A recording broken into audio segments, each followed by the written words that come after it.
मैं कुछ सवाल आपसे करूंगा। देखें, आप दुनिया में सबसे झूठ बोल सकते हैं, अपने आप से झूठ नहीं बोल सकते, और बोलना भी नहीं चाहिए, वरना इससे निचला दर्जा कोई होता नहीं इंसानियत का। तो अपने आप से झूठ नहीं बोलिएगा। मैं कुछ सवाल करूंगा और इट्स जस्ट अ टेस्ट कि आप इसराइल को, जो आपका सबसे बड़ा दुश्मन है, आप उसको कितना जानते हैं। देखो, फर्स्ट ऑफ ऑल आप you should question yourself, Israel कौन से कॉन्टिनेंट में, एशिया में या अफ्रीका में या यूरोप में पड़ता है, ठीक है।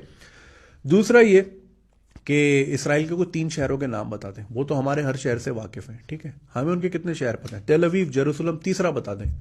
कोई है जहन में? नहीं होगा, मोस्ट लाइकली नहीं होगा। उनकी करेंसी कौन सी है, किस करेंसी में ट्रेड करते हैं, नहीं पता होगा। लैंग्वेज कौन सी बोलते हैं, हिब्रू तो उनकी एंशिएंट लैंग्वेज है, उनकी मॉडर्न डे लैंग्वेज कौन सी है, नहीं पता होगा, यिडिश कहलाती है, ठीक है। ईद त्यौहार हमारे, छोटी ईद बड़ी ईद होती है, क्रिश्चियंस के क्रिसमस ईस्टर होता है।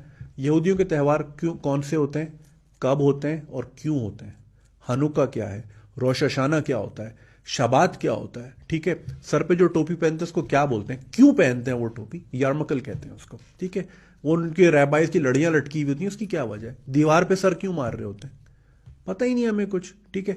जब आपको पता ही नहीं आपको दुश्मन कौन है, कभी आपने सोचा ही नहीं, तो आप उससे मुकाबला कैसे करेंगे, ठीक है। तो ये मुझे आज तक समझ आई नहीं कि जी बिल्कुल बात नहीं करनी और देखना भी नहीं और ये नहीं। देखें, there is a reason. Israel में कोई कितने 60-70 लाख यहूदी हैं और कुल मिला के दुनिया में 1.5 पौने 2 करोड़। क्या वजह है कि वो पूरी दुनिया पे काबिज है, पूरी दुनिया उनके हाथ में है। आपका सारा बैंकिंग सिस्टम उनके हाथ में, आपका सारा मीडिया उनके हाथ में, बड़ी कॉरपोरेशन उनके हाथ में। ऐसी क्या रेसिपी है उस छोटी सी कौम में, अल्लाह ने उनको ही क्यों नवाजा है, हमें क्यों नहीं दी। हमें चले तेल दे दिया ना, लेकिन तेल निकालना और गाड़ी में किस तरह डालना है वो तो उन्होंने ही बताया ना। एनीवे, तो क्या वजह है, वो ऐसा क्या कर रहे हैं जो हम नहीं कर रहे। देखें, उसकी कुछ बुनियादी वजूहात हैं, किस तरह वो अपने बच्चों को रेस करते हैं, उनका माहौल किस तरह का है।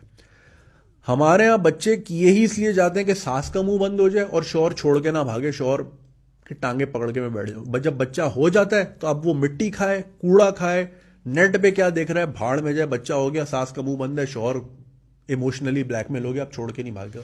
हमारे यहाँ तो बच्चों का मोस्ट लाइकली मकसद यही होता है, ठीक है। उनके यहाँ बच्चा पैदा करने का मकसद ही होता है कि हम जिसको दुनिया में ला रहे हैं, he will grow up to be a leader, he will grow up to be a business leader, $1 billion company बनाएगा वो। उनकी सोच ही यही होती है, फिर उसको रेस भी उसी तरह करते। देखें, जब यहूदी औरत प्रेग्नेंट होती है तो उनके यहाँ ये मानना है कि मैथ के सवाल मुंह से बोल बोल के सॉल्व करना, 2+2 = 4, 2+3 = 5, इस तरह।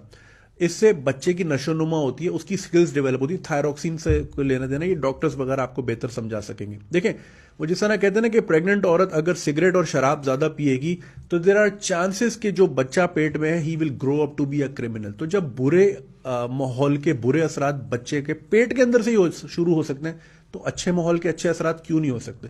तो ये मैथ के सवाल इस तरह सॉल्व करते हैं।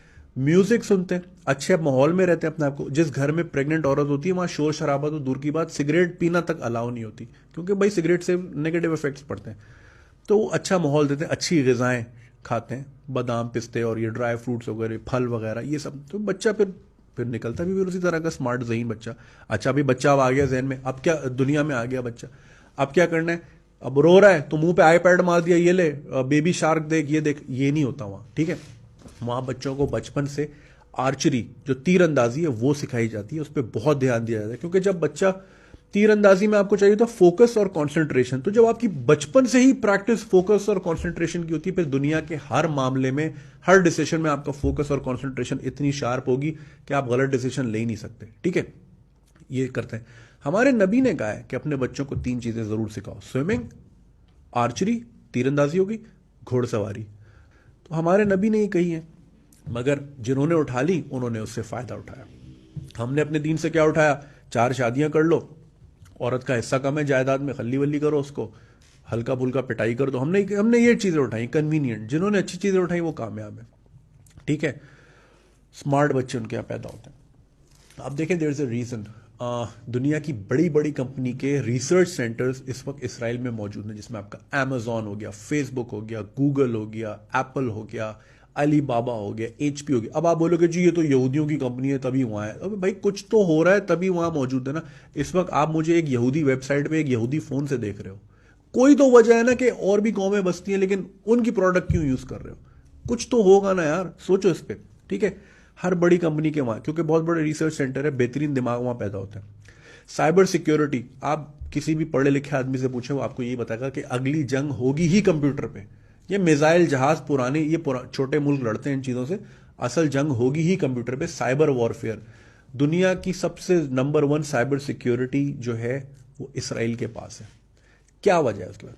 वाइस एक बड़ा ज़बरदस्त चैनल है यूट्यूब पे, बड़ी अच्छी डॉक्यूमेंट्रीज होती हैं, उनकी एक डॉक्यूमेंट्री है इसराइल पे, साइबर सिक्योरिटी पे, कि ये 13-13 साल के, 15-15 साल के स्कूल कॉलेजों से बेहतरीन आईक्यू वाले बच्चे उठा लेते हैं, उनको साइबर सिक्योरिटी में डाल देते हैं, ले भाई हैकिंग करना सीखो। वो हैक करते फिरते हैं पूरी दुनिया को, बड़े बड़े गेम कर जाते हैं वो। बड़ी ज़बरदस्त डॉक्यूमेंट्री है। तो देखिए कोई वजह है ना वो इस तरह माहौल। अच्छा, फिर पढ़ाई तालीम में सबसे ज़्यादा बैचलर्स डिग्रीज जो है इसराइल में लोग लेते हैं, परसेंटेज वाइज सबसे ज़्यादा वहाँ होते हैं बैचलर प्रोग्राम्स।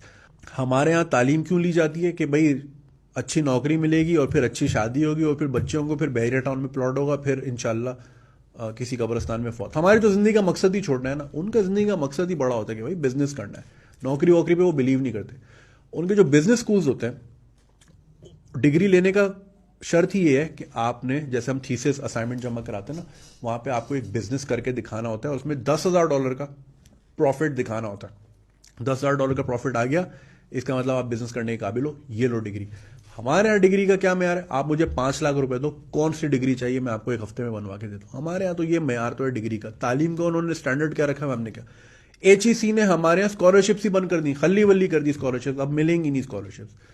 और हमारे यहाँ बजट का क्या, शायद 1-1.5% जो है तालीम पे खर्च होता है, जो 22 करोड़ लोगों में डिवाइड करें तो फी बंदा 8 आने आता है। 8 आने की चूरन चटनी नहीं मिलती, मेट्रो छालिया भी अब 5 रुपए की मिलती है।